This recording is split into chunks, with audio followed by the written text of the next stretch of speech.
창세기 18장 16절부터 33절 말씀입니다.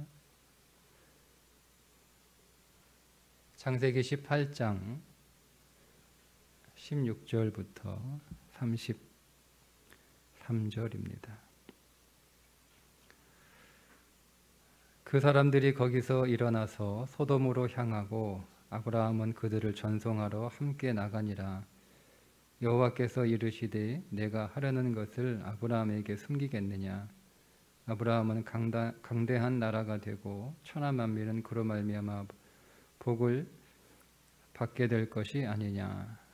내가 그로 자식과 권속에게 명하여 여호와의 도를 지켜 의와 공도를 행하게 하려고 그를 택하였나니 이는 나 여호와가 아브라함에게 대하여 말한 일을 이루려 함이니라. 여호와께서 또 이르시되 소돔과 고모라에 대한 부르짖음이 크고 그 죄악이 심히 무거우니 내가 이제 내려가서 그 모든 행한 것이 과연 내게 들린 부르짖음과 같은지 그렇지 않은지 내가 보고 알려 하노라. 그 사람들이 거기서 떠나 소돔으로 향하여 가고 아브라함은 여호와 앞에 그대로 섰더니 아브라함이 가까이 나아가 이르되 주께서 의인과 악인을 함께 멸하려 하시나이까.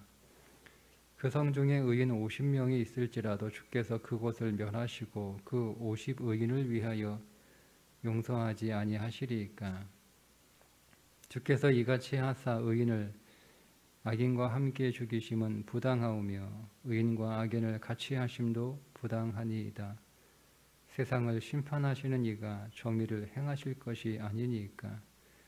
여호와께서 이르시되 내가 만일 소돔 성읍 가운데서 의인 50명을 찾으면 그들을 위하여 온 지역을 용서하리라. 아브라함이 대답하여 이르되 나는 티끌이나 재와 같사오나 감히 주께 아뢰나이다. 50의인 중에 5명이 부족하다면 그 5명이 부족함으로 말미암아 온 성읍을 멸하시리이까. 이르시되 내가 거기서 45명을 찾으면 멸하지 아니하리라. 아브라함이 또 아뢰어 이르되 거기서 40명을 찾으시면 어찌하려 하시나이까. 이르시되 40명으로 말미암아 멸하지 아니하리라. 아브라함이 이르되 내 주여 노하지 마시옵고 말씀하게 하옵소서. 거기서 30명을 찾으시면 어찌하려 하시나이까. 이르시되 내가 거기서 30명을 찾으면 그리하지 아니하리라. 아브라함이 또 이르되 내가 감히 주께 아뢰나이다. 거기서 20명을 찾으시면 어찌하려 하시나이까. 이르시되 내가 20명으로 말미암아 그리하지 아니하리라. 아브라함이 또 이르되 주는 노하지 마옵소서. 내가 이번만 더 아뢰리이다. 거기서 10명을 찾으시면 어찌하려 하시나이까. 이르시되 내가 10명으로 말미암아 멸하지 아니하리라. 여호와께서 아브라함과 말씀을 마치시고 가시니 아브라함도 자기 곳으로 돌아갔더라. 아멘.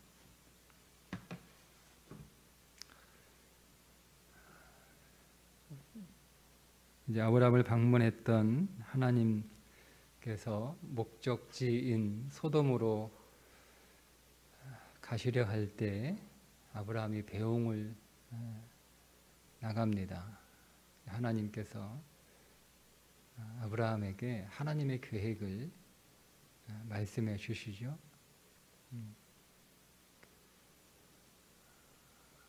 그 하나님의 계획은 소돔을 멸망하시겠다는 계획이었어요.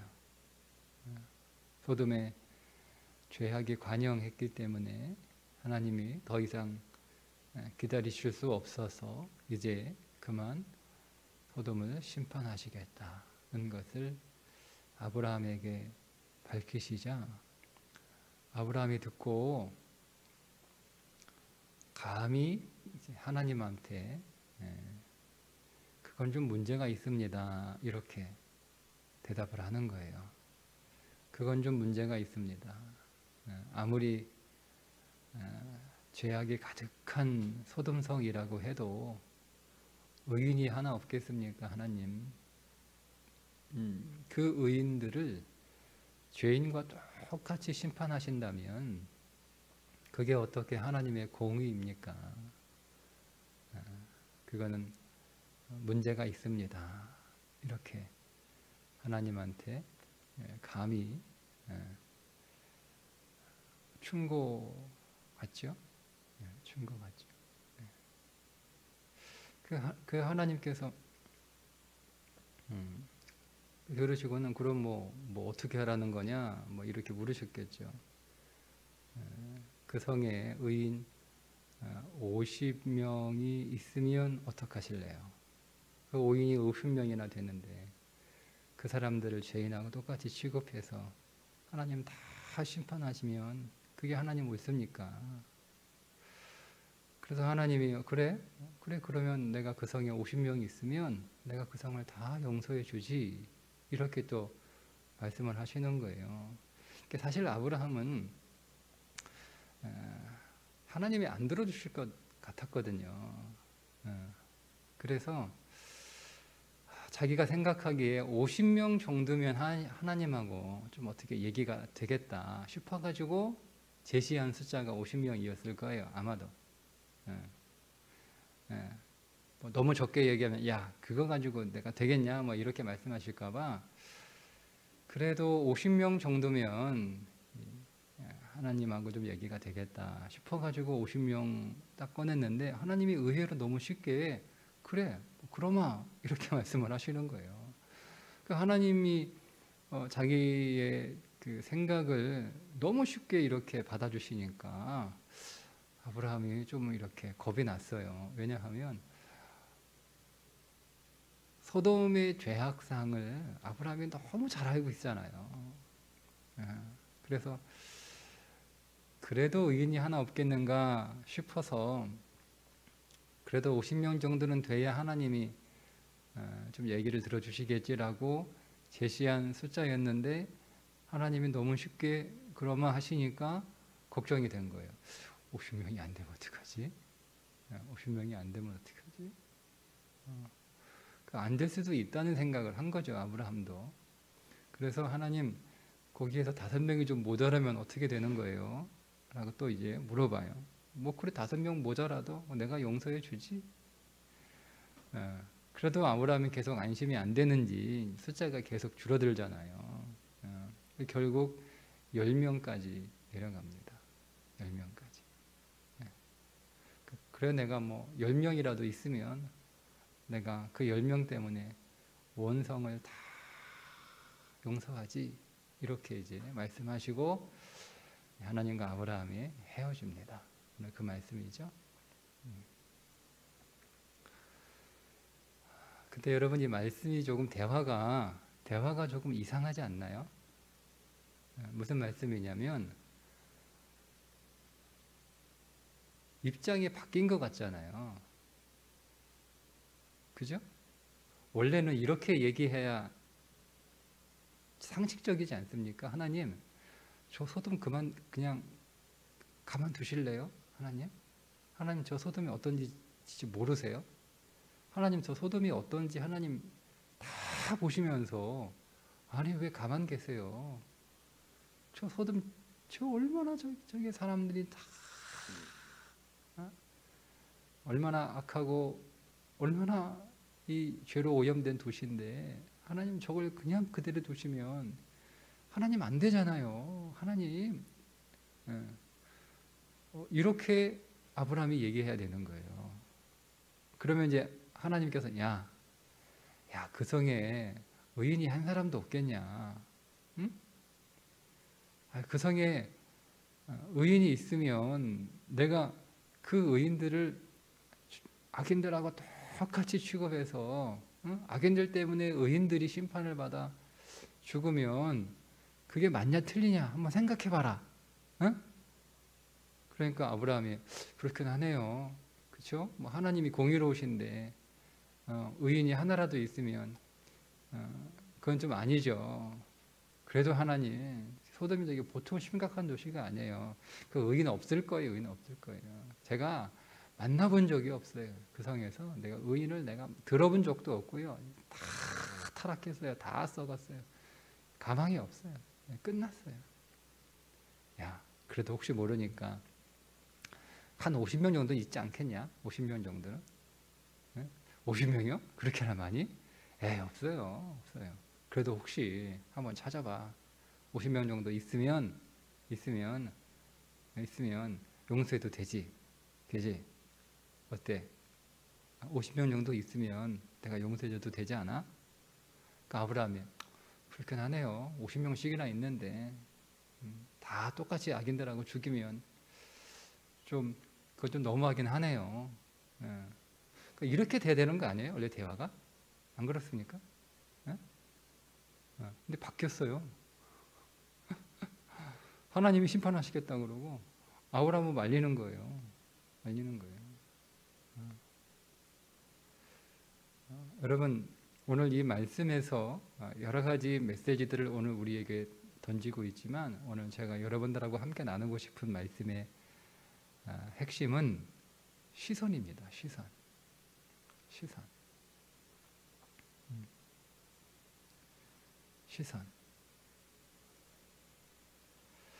오늘 우리가 사람을 바라보는 시선, 그리고 오늘 우리가 어떤 사건을 바라보는 시선, 그 시선에 관한 이야기라는 거예요.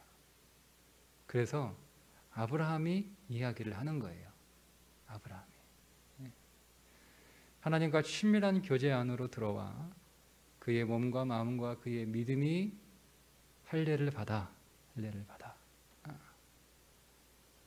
하나님이 그 안에서 일하시는 모든 것들을 통하여 하나님의 일하심을 보게 된 아브라함이 어떤 믿음의 시선을 갖게 되었는가에 관한 말씀입니다. 시선이죠. 한번 여러분 우리가 이렇게 적용해 보면 어떨까요?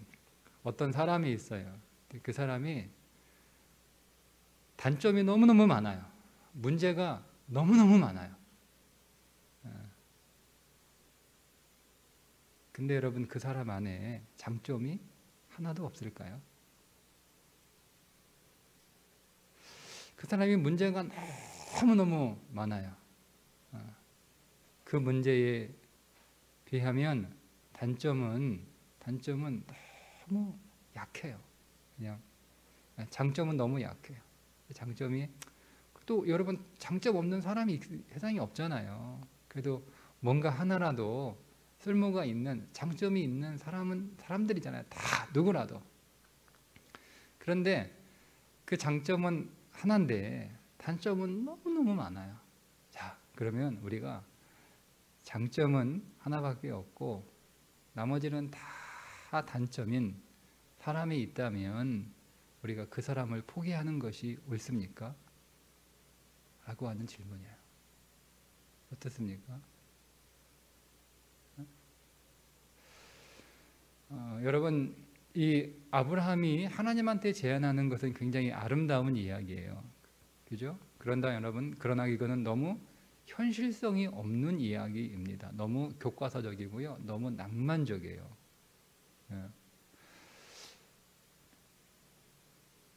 10명이라고 되는 소돔성의 의인이 있다면 그 10명이 그 악으로 가득한 소돔성을 바꿀 수 있나요?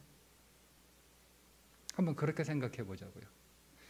10명이 끼치는 유익과 그 나머지 사람들이 끼치는 해악을 우리가 비교했을 때 뭐가 더 크죠? 그 나머지 사람들이 소돔성의 인구가 얼마인지는 몰라요. 그러나 어쨌든 그 인구에 비해서 10명이라고 하는 숫자는 굉장히 작은 숫자였을 거예요. 미미한 숫자예요. 그런데 하나님은 그래 의인이 10명 있으면 내가 그들을 다 용서해 줄게 이렇게 말씀을 하시는 건데 그 10명의 사람들이 의인이라 할지라도 의인이 10명이 있다 할지라도 아니 50명이 있다 할지라도 그 50명의 사람들을 남겨두면 그 사람들이 그 소돔성을 변화시키거나 바꾸거나 달라지게 하거나 회복하게 할 수 있을까요? 어떻습니까? 또 우리는 이렇게 생각할 수 있어요. 아니 그 의인이 50명 있다고 하지만 그 50명의 사람들이 그동안 뭐 한 거야? 아무것도 안 했잖아요. 소돔이 그 지경이 되도록 뭐 한 거예요? 아무것도 못했잖아요. 그러니 그 50명의 사람들에게 기회를 주는 것도 그것도 너무 교과서적이지 않나요? 너무 낭만적이지 않나요? 그러면 우리도 이렇게 적용할 수 있는 거예요. 야, 그러면 그 사람이 그렇게 끼치는 해악이 이렇게 많은데 물론 그 장점이 있겠지. 그런데 그 장점 뭐 몇 개 있다고 해서 그게 그 사람의 인생을 바꿔? 그게 그 사람을 변화시킬 수 있어? 아니 그러면 그동안 왜 안 된 건데? 그동안 뭐 한 건데? 뭐 이렇게 생각하는 거예요. 그죠? 그죠? 이게 여러분 아브라함이 말하고 있는 그의 주장이 갖고 있는 비현실적인 제안이에요. 현실적이지 않아요. 근데 성경이 그렇게 말씀하고 있으니까 오늘 우리는 한번 생각해 봐야 되는 거예요. 과연 옳을까? 옳을까? 뭐가 맞을까?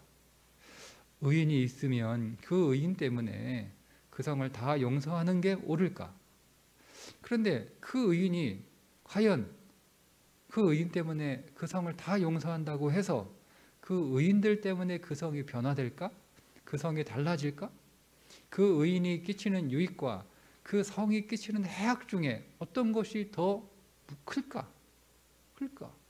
그래서 이거를 그냥 남겨두는 게 맞나? 이런 질문이에요. 여러분 어떻습니까? 또다시 우리가 이것을 사건에 한번 적용해 보죠. 여러분 어떤 고난이 힘들고 괴롭고 어렵지만 그 고난이 우리에게 가져다 주는 유익이 하나라도 있다면 우리는 그 고난을 버려야 되는 게 맞을까요? 그래도 힘들지만 유익이 하나라도 있으니까 그 고난을 받아들이는 것이 맞을까요? 어떤 게 맞습니까? 어떤 게 맞습니까? 그래도 힘들어도 이 고난을 통하여 얻는 유익이 하나라도 있으니까 그래도 이 고난을 내가 받아들이자 여러분 하는 게 옳아요.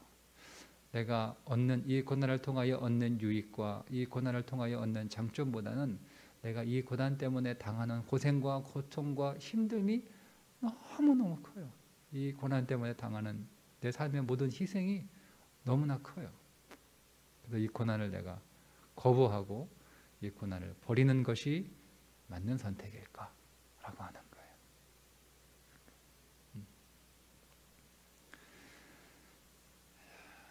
여러분 이것을 이렇게 너무 낭만적으로 여러분 우리가 적용하기보다는 다시 신앙으로 한번 적용해 보겠습니다.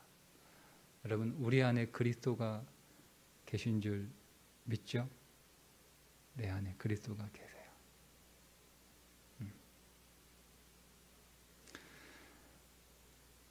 여러분 하나님께서 아브라함에게 의인 10명만 되면 내가 그 성을 다 용서하겠다 이렇게 말씀을 하셨는데 내 안에 계신 그리스도가 의인 몇 명하고 맞먹는 숫자일까요? 내 안에 계신 그리스도는 의인 몇 명으로 계산을 해야 되는 거예요? 최소한 10명은 넘지 않을까요? 그죠? 그죠? 여러분 내 안에 최소한 의인 10명은 있는 거예요. 그 이상이지만 우리가 그리스도의 가치를 아주 낮추어도 그리스도의 그 의의 가치를 아주 싸게 계산을 해도 그래도 의인 10명보단 그 가치가 더 클 거 아니에요. 예수님의 그 의로우심은. 그죠? 그런데 하나님이 용서하시겠다는 거예요. 내가 아무리 문제가 많고 내가 수많은 단점으로 수많은 문제로 겹겹이 쌓여 있다 할지라도 그 가운데 그리스도가 계시면 하나님이 용서하시겠다는 거예요. 그리스도가 계시면 하나님이 용서하시겠다는 거예요.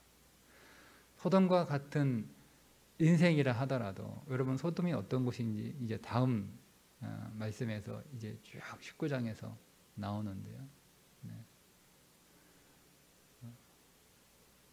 비록 그 스돔과 같은 성경에서 또 인류 역사에서 인류 문학에서 죄를 대표하는 상징적인 도시잖아요.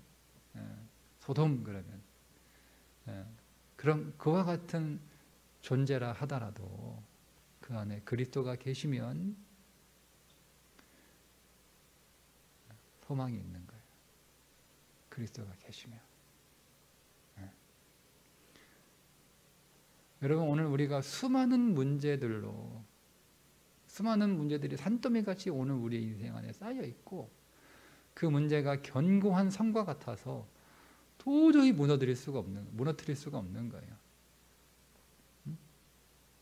그 문제가 얼마나 장대한지 그 문제에 비하면 나는 진짜 메뚜기 같은 존재예요. 그래서 그 문제 때문에 내가 죽을 것 같아요.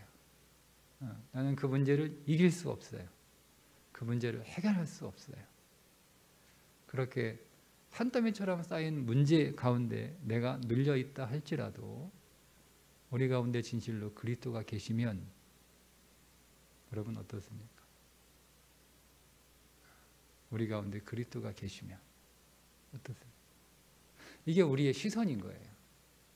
우리가 어디에 시선을 맞추고 있느냐라고 하는 거죠. 그래서 하나님이 하셔야 될 말씀을 아브라함이 하고 있는 거예요. 이게 아브라함의 시선이었다는 거죠. 아브라함이 가지고 있는 믿음의 시선이었다는 거예요.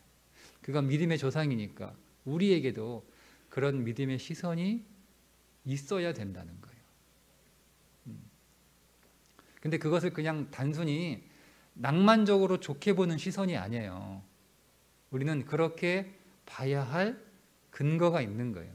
그죠? 그게 뭐예요? 그리스도예요. 우리 안에 계신 그리스도.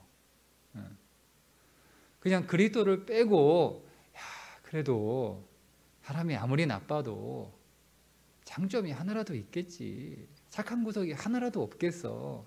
그러니까 우리가 나쁜 거 보지 말고 그 사람 안에 있는 착한 거 그거 보자.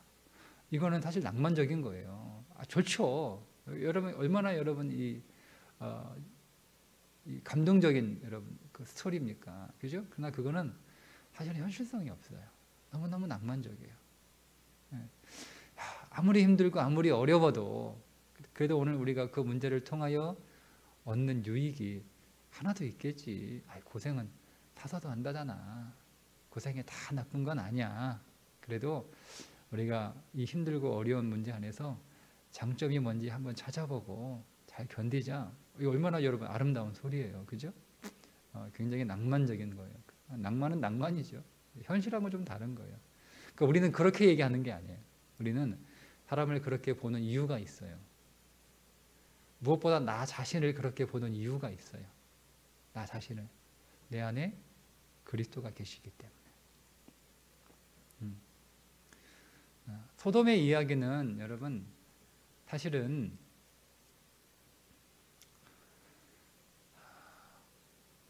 온 인류가 다 하나님의 심판을 받을 만큼 완전히 타락하고 가능성이 없고 소생의 희망이 전혀 없는 절대 악의 상태에서 하나님이 한 사람을 어떻게 구원하셨는지에 관한 이야기예요.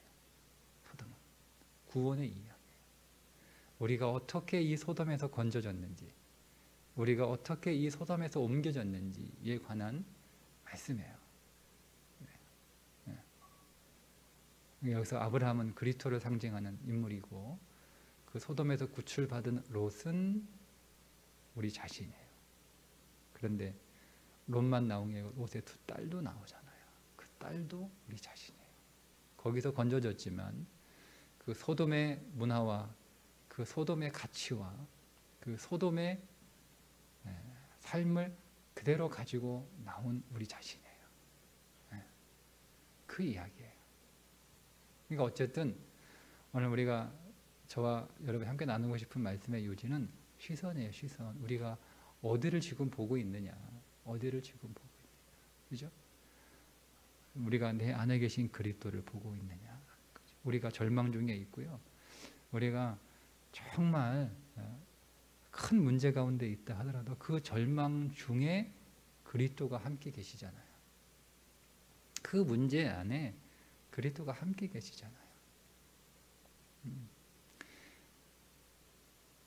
기대할 수 없고 희망이 없는 정말 문제 많는 나라고 하는 이 존재 안에 그리스도가 함께 계시잖아요. 우리는 그 그리스도를 보는 거예요. 그리스도를 보는 거예요. 먼저 내 안에 계신 그리스도를 보는 거예요.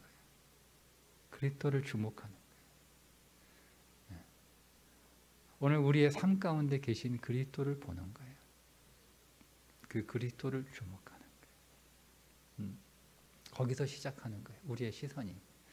그럴 때 우리가 다른 사람들을 바라볼 때도 여러분 아브라함이 그걸 알아요. 자기가 믿음으로 출발을 했지만 그 믿음도 자기 것이 아니고 하나님이 복으로 주신 믿음이고 그가 여기까지 오기까지 창세기 17장에 오기까지 12장부터 얼마나 그가 믿음 없는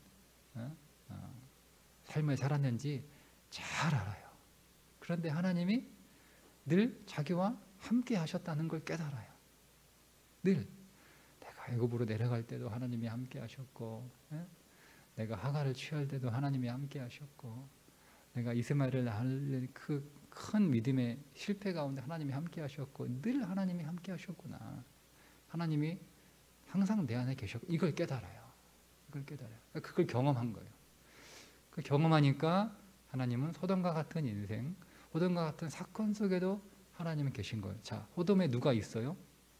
롯이 있잖아요. 소돔에 롯이 있었다니까, 롯이. 그러니까 소돔과 같은 사람도 그 안에 롯이 있는 거예요. 소돔과 같은 문제도 그 안에 누가 있어요? 롯이 있는 거예요. 그래서 버릴 수 없는 거예요. 그래서 포기할 수 없는 거예요. 베드로가 그 롯을 의인이라고 부르잖아요. 있는 거예요. 그러니까 여러분 오늘 우리의 삶 가운데 비록 연약하지만 우리 안에 그리스도가 계세요. 믿음이 계세요. 그걸 보는 거예요. 그래서 그 믿음 때문에 하나님이 나를 건지시고 그 믿음 때문에 하나님이 그 문제 안에서 나를 옮기실 것이다 라고 하는 믿음. 하나님이 내가 당한 문제를 통하여 하나님이 나를 성장시키시고 나를 빚어가신다는 믿음. 여러분 우리가 이 믿음을 누리게 되면 우리는 또 아브라함처럼 다른 사람 안에도 하나님이 계시면 그리스도가 계시면 소망이 있다는 거예요. 소망이 있다. 그 주님의 가치는 의인 50명하고 비교할 수 없는 분이잖아요. 그죠? 그러니까 주님이 계시면 그 안에 의가 많은 거예요. 상대적으로 죄가 적은 거예요. 이게 우리의 시선이에요. 그리스도가 계시면 좋은 게 많은 거예요. 문제가 적은 거예요. 이게 우리의 시선이 돼야 돼요. 그게 그리스도를 향한 믿음이에요. 그리스도에 대한 믿음이고 그리스도를 믿는 거예요. 여러분 오늘 우리 안에 문제가 아무리 많아도 그 문제 가운데 그리스도가 계시면 그 문제는 얼마 없는 거예요. 적은 거예요. 작은 거예요. 오히려 좋은 게 장점이 훨씬 많은 거예요. 이게 우리의 믿음의 시선이 되어야 됩니다. 오늘도 여러분 이 믿음의 시선으로 하루 살아가시고 그리스도와 더 동행하시고 그분 안으로 더 들어가시는 날 되시기를 주님의 이름으로 축복합니다. 기도하겠습니다.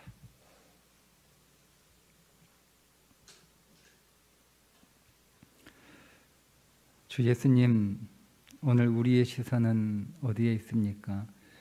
아직 나 자신을 보고 있다면 이제 시선을 돌려 주 예수 그리스도 당신을 보게 하여 주옵소서. 하나님도 나를 보지 않고 내 안에 그리스도만 보시는데 나도 이제 주님만 보게 하여 주옵소서. 다른 사람을 볼 때도 겪는 사건을 볼 때도 처한 상황을 볼 때도 우리는 언제나 그곳에 계신 그리스도만 보게 하여 주옵소서. 우리 교회 모든 성도들이 이런 시선을 가진 아브라함의 믿음 갖게 하여 주옵소서. 소돔 같은 곳이라도 그곳에 의인 10명만 있으면 되지 않냐고 물었던 아브라함처럼 우리 교회에 주님만 계시면 충분하지 않냐고 말할 수 있는 믿음의 교회 되게 하여 주옵소서. 오늘도 새벽제단을 따는 성도들을 축복합니다. 어딜 가나 소망 심는 의인으로 살게 하여 주옵소서. 우리가 있어 소망이고, 우리가 있어 기쁨이고, 우리가 있어 능력이고, 우리가 있어 회복이 되는 인생으로 살게 하여 주옵소서. 우리 주 예수 그리스도 생명의 이름 받들어 간절히 축복하며 기도하옵나이다. 아멘.